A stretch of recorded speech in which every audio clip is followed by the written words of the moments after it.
Hey there, Sharon Horne-Ellstrom here. Have you ever taken a personal inventory of your contributions? How you show up in the world is how I define competition. What you put out into the world is, of course, what we give back. We don't always realize that, but it totally is. And so this is day 1626 of just documenting my journey, my mostly online journey, but as I've transitioned from the brick and mortar corporate world of business to the online business, I like to, and a few years ago I became legally blind, and I needed to find a way to document things and keep track of my journey without having to write it all down, because it's kind of a pain for me to have to go back and try to read the things that I write down. Now, I still write things down because it helps my brain to remember them, and the worse my vision gets, the more I need to put things in my brain where I can retrieve them and remember them. So today we're taking stock in, or taking inventory out for Supersize Your Business, our contribution as a business as well as personally. How do we contribute to the world? How do we make the world a better place? Because that's always my focus. And how do we show up? And I shared 6 tips on how to take a life assessment or a life personal inventory, but we want to focus on the area of contribution, how we're showing up in the world. We've done it in different areas. We've taken a little personal inventory of how am I showing up physically, and how am I taking care of myself? What is my physical well-being? What's my personal inventory for that? What's my personal inventory for my mental well-being, my thoughts and beliefs and my mindset? What's my personal inventory? How am I showing up for my spiritual well-being, my relationships, my etc. So this month we're focusing on contributions. So our idiom for today was to take stock or take inventory, and that's one that's been around since the 15th century. And so it's impacted a lot of things, because even back in the olden days, people needed to know what they had on hand so they knew what they had to sell, right? If they knew they had so much of a crop, that's all they had to sell, but they could plan ahead and know, okay, well, this is enough for me to live for the season, or it's not, etc. So people have been counting and taking inventory in that sense of their physical assets for a long, long time. And so I shared some tips on, and just one experience with taking inventory. I've done inventory for literally dozens of different types of businesses. I have actually physically participated in counting stock in a lot of different businesses. We did it in fireworks, we did it in which is a retail business. We did it in liquor, which was a retail wholesale business. I've done it for manufacturing companies. I will contend manufacturing companies are the hardest, because we've got so much, we have so many different levels of stock and different categories of stock.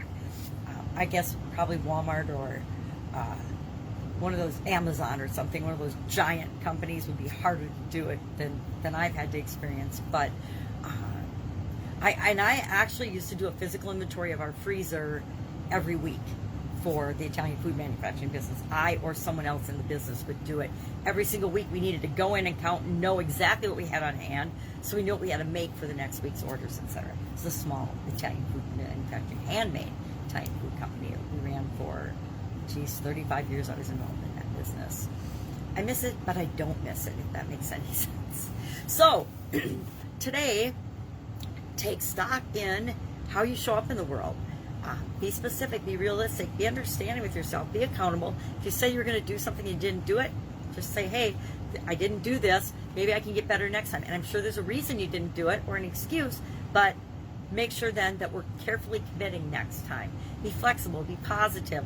Look for what you are doing, not what you're not doing. Never compare yourself to other people when you're doing a personal inventory.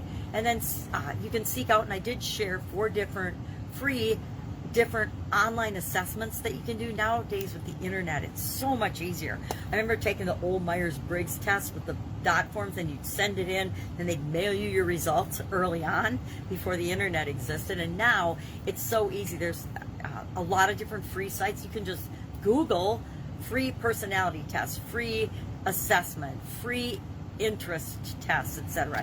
And you have to be careful, because sometimes they'll all try to upsell you, right? It's an introductory offer to something else, but you don't have to buy it. You don't have to take that and do that offer. You're probably gonna have to share your email, so if you have a problem with that, then probably not going to take a personality test, which would tell you something about your personality if you have a problem with giving your email away these days, because that's like just the minimum barrier to entry, the minimum entry fee, right? Is just to share one little piece of your information.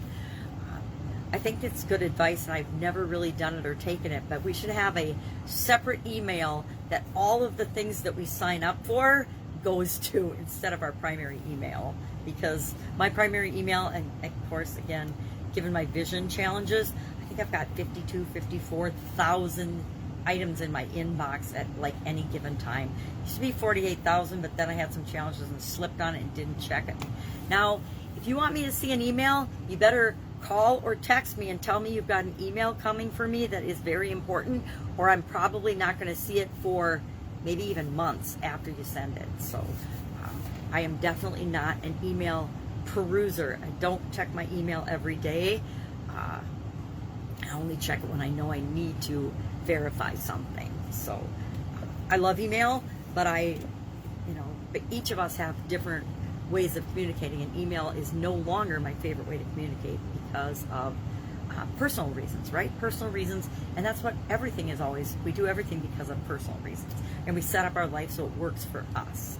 So take inventory, take stock, do a personal assessment of how you think you're doing. How do you think you're showing up in the world right now? I think every once in a while we should ask ourselves that question. Am I making the world a better place? Am I making the world not a better place? Am I just existing, maybe doing better than you ever have, and then that makes the world a better place? But if you're just existing, we can always challenge ourselves to do a little bit better, right? A little bit better, a little bit better. That's why we're doing the annual challenge, because we just want to get a little bit better every day.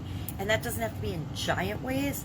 Little things that we do have a cumulative effect. So if I'm consciously saying, I'm going to do something today to be better than I was yesterday, I get to pick what area and aspect that is for my life. But this month we just happen to be focusing on how am I showing up in the world? What am I contributing?